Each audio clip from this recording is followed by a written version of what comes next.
Technology develop అయింది. Technology good ఆ bad అనేది that depends upon the person how use it or utilize it, how he take it అనేది.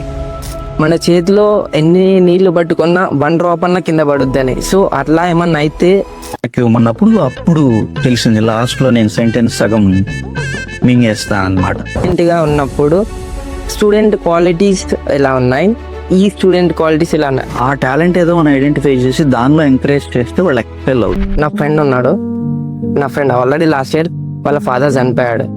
ఏంటంటే అతనికి కొంచెం ఇబ్బంది ఉంటుంది సార్ అండి, ఎకనామిక్గా మనీ కట్టడానికి 2 ఇన్స్టాల్మెంట్స్ కట్టాలని ఉంటుంది.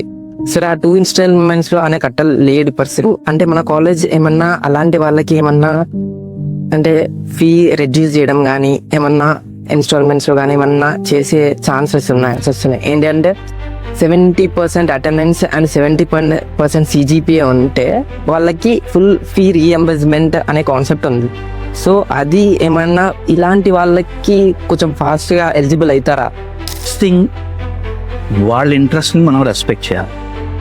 మన డ్రీమ్స్ ఏదైతే ఉన్నాయో వాళ్ళ మీద రుద్దితే అది అందరూ తీసుకోరు. Yes sir.